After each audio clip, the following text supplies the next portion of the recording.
Nova Christian Dea Emilia Rosa. Saya Amanda Putri Heleni. Saya Arinda Patricia. Saya Dinda Karenina. Claudia Pratiwi. Saya Hayun Indari. Saya Rinda Judita Putri. Saya Ritla Rahmah Pencabulaeng. Saya Windy Safrimat.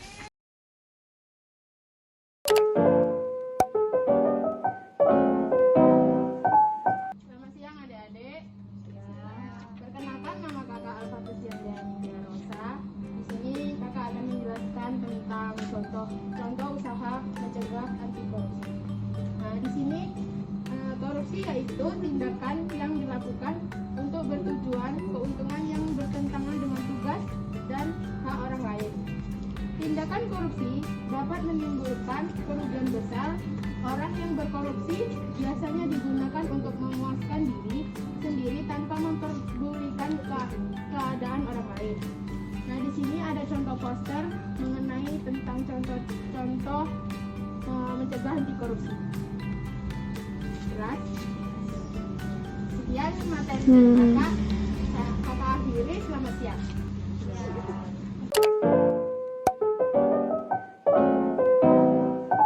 Selamat siang adik-adik. Selamat siang. Perkenalkan, nama kakak Amanda Putri. Kakak dari Poltekkes Kemenkes Bengkulu. Jadi siang ini kakak akan memberitahu atau menjelaskan kepada adik-adik sekalian tentang tindakan usaha dalam memberantas kasus korupsi. Nah, di sini kakak punya satu contoh poster. Di sini bisa dilihat kan? Nah, sebelum kakak menjelaskan poster ini, kakak akan menjelaskan zaman sekarang korupsi banyak merajalela, baik di pemerintah ataupun di bawahnya. Nah, kita sebagai generasi muda harus menentang tugas kasus korupsi, memberikan sanksi hukum yang tegas kepada para koruptor. Salah satu caranya yaitu kita harus bersikap jujur, yang kedua mau berbagi, yang ketiga tidak bersifat egois, dan yang keempat berpikir cerdas. Nah, sifat di atas harus kita terapkan dalam lingkungan sehari-hari kita. Contohnya di poster ini ya. Oke. Cuma itu saja.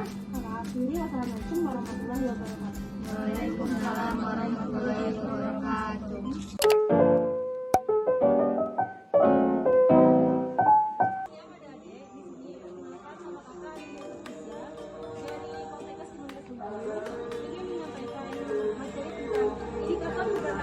Pemberantasan korupsi. Ada 3 indikator. Yang pertama, mengukur keberhasilan pemberantasan korupsi dengan indeks persepsi korupsi. Yang kedua, mengukur sistem anti korupsi di Indonesia dengan United Nations Convention Against Corruption. Yang ketiga, menerapkan indikator sistem integritas nasional yang telah disusun oleh KPK. Baiklah, mungkin itu saja yang dapat saya sampaikan. Terima kasih.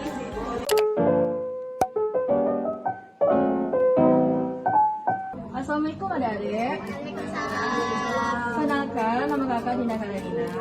Kakak di sini akan menjelaskan referensi atau ideologi negara, daerah atau instansi yang anti korupsi. Nah, jadi sini ini kan materi kan tentang instansi yang anti korupsi. Kan 3 negara tingkat korupsi paling rendah di dunia adalah Selandia Baru. Adalah negara yang sangat transparan dalam bisnis dan politik serta dalam peradilan. Selandia Baru ada peringkat pertama dengan skor 91. Yang kedua yaitu Denmark, masih memegang posisi 2 besar dalam data negara dengan tingkat korupsi terendah. Sejak 1995 setelah Selandia Baru. Ketiga, Finlandia memegang skor 85 dari 100 untuk negara yang paling sedikit korupsinya menurut Transparency International.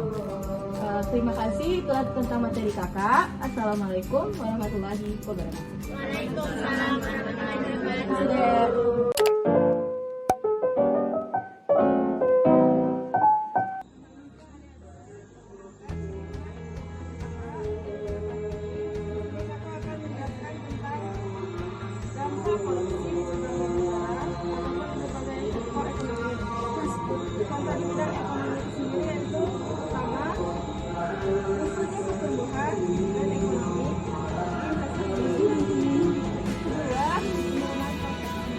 Kedua,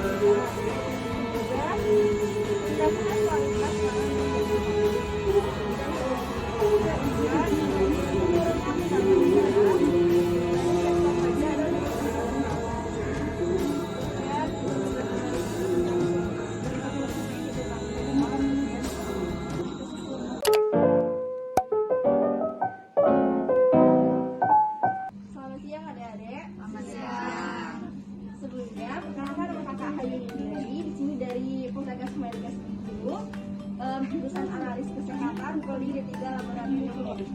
Di sini akan melakukan penyuluhan dengan materi perbandingan antara kerugian keuangan negara dengan hukuman finansial koruptor. Apa ada yang tahu apa itu hukuman finansial? Baiklah, akan saya jelaskan. Hukuman finansial itu merupakan gabungan dari putusan denda, biaya, pengganti dan perampasan barang bukti yang dijatuhkan oleh Mahkamah Agung kepada terdakwa korupsi. Apakah hukuman tersebut membuat koruptor itu jerah? Itu tidak.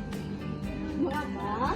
Itu dikarenakan hukum di Indonesia ini tidak memiliki ketegasan dalam menangani pelanggaran hukum sehingga membuat koruptor yang sudah korupsi menjadi korupsi kembali. Ada yang tahu kerugian negara dari tahun 2001 sampai 2015 itu berapa? Kerugian negara dari tahun 2001 sampai 2015 itu sekitar 293,9 triliun. Sangat banyak bukan? Sedangkan hukuman finansialnya itu hanya 21,28 triliun. Sangat banyak bukan perbandingannya? Itulah penyuluhan dari kakak. Terima kasih. Wassalamualaikum warahmatullahi wabarakatuh. Langsung aja Windy.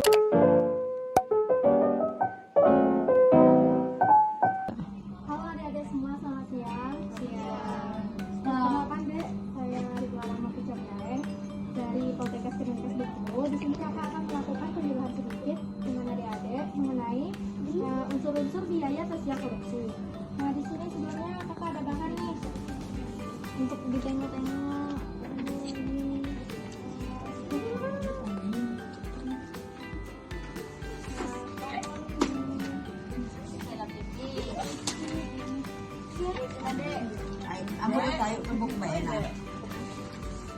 Yo. Nah, di sini kakak akan menjelaskan mengenai biaya sosial korupsi.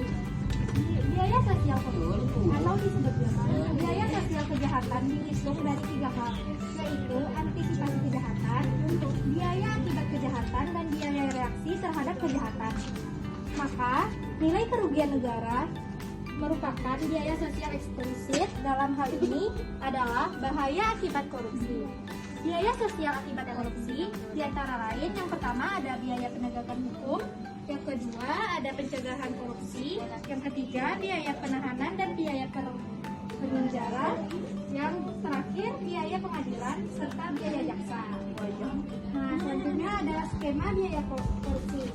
Yang pertama ada biaya eksplisit korupsi, yaitu biaya sosialisasi korupsi sebagai bahaya laten.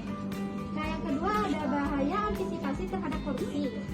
Yang dimaksud adalah biaya peradilan, jaksa, hukum, dan lain-lain. Nah, yang ketiga ada biaya reaksi terhadap korupsi, atau yang disebut dengan biaya peradilan jaksa atau biaya penyidikan. Yang terakhir ada biaya oportunitas defisit atau biaya oportunitas yang ditimbulkan akibat korupsi. Nah, pencurian uang hasil korupsi ke luar negeri menyebabkan biaya sosial korupsi semakin tinggi dibandingkan apabila uang hasil korupsi dicuci di dalam negeri. Hal ini dikarenakan uang hasil korupsi yang dicuci di dalam negeri masih dapat memberikan multiplier efek ke dalam negeri. Nah, sekian adik-adik penyuluhan dari kakak. Jika ada yang salah, kakak mohon maaf. Assalamualaikum warahmatullahi wabarakatuh. Waalaikumsalam warahmatullahi wabarakatuh.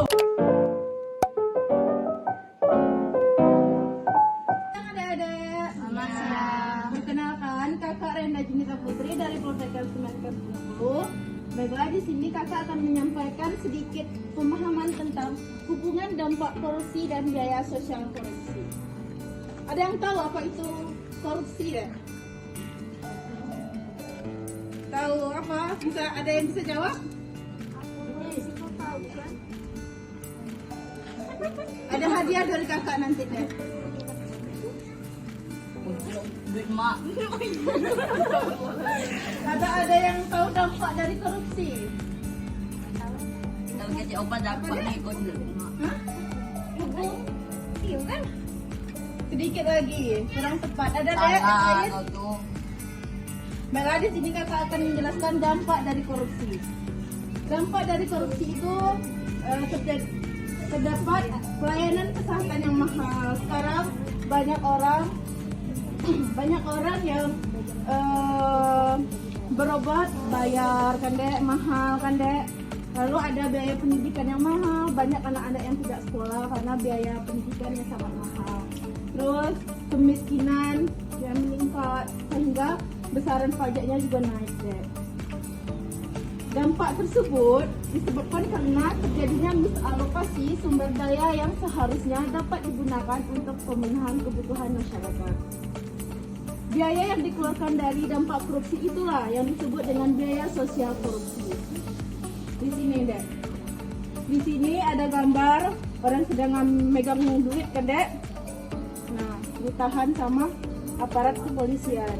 Masyarakat hidup di bawah garis kemiskinan, pelayanan kesehatan yang mahal, biaya pendidikannya sangat mahal, dan meningkatnya besaran pajak.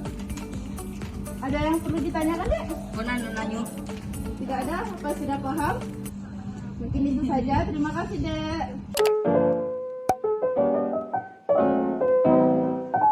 Selamat siang adik-adik. Perkenalkan, nama kakak Indonesia Simar dari Poltekkes Kemenkes Bengkulu. Baiklah, pada siang ini kakak akan menjelaskan pemenuhan tentang pengertian korupsi. Apakah adik-adik di sini tahu tentang korupsi? Korupsi itu merupakan secara harfiah merupakan kegiatan kebusukan, keburukan, kebejatan, ketidakjujuran, dapat disuap, tidak bermoral, dan penyimpangan dari kesucian. Di sini kakak ada punya poster, nampak kan? Korupsi ini berawal dari hal-hal yang kecil, misalnya di lingkungan sekolah, menyontek, bolos, ngeribut, dan iri kepada orang. Jangan biarkan korupsi ini di lingkungan sekolah ini berkembang ya dek. Sekian dek, terima kasih. Guru. Itulah materi yang dapat kakak sampaikan. Di sini kakak ada kuesioner, bisa adik-adik isi dengan pilihan benar atau tidak. Iya.